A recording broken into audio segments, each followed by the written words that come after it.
Добър вечер и добре дошли! Радвам се, че сте тук тази вечер, за да споделим заедно едно силно и провокативно кинопреживяване. Предстои ви среща с филма Holiday. Психологическа драма, която на пръв поглед ни отвежда в една позната и дори идеалична среда. Италианската ривиера в разгара на летния туристически сезон. Слънце, море, ваканционно настроение, но за тази красива фасада постепенно започва да се разкрива една много по-тъмна и сложна история. В центъра на филма е Вероника, 20-годишно момиче, което се завръща в семейния хотел след престой в затвора. Тя е била обвинена в изключително тежко престъпление – убийството на собствената си майка и нейния любовник.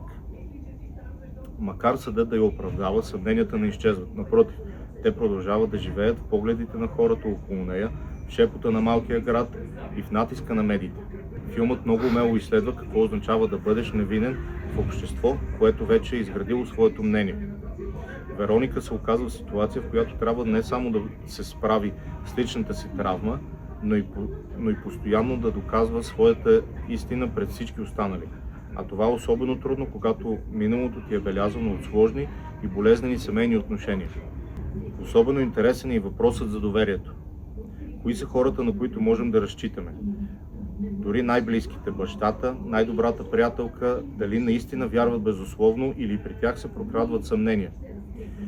Филмът не дава еднозначни отговори, а по-скоро ни приканва сами да търсим истината между редовете. Holiday е не просто криминална история, това е филм за идентичността, за вината и за невинността, за начина, по който обществото съди, често без да познава цялата истина. Това е разказ за израстването. Болезнено, трудно, но неизбежно. Надявам се филмът да ви провокира, да ви накара да се замислите и да предизвика интересна дискусия след прожекцията. Пожелаваме ви приятно гледане!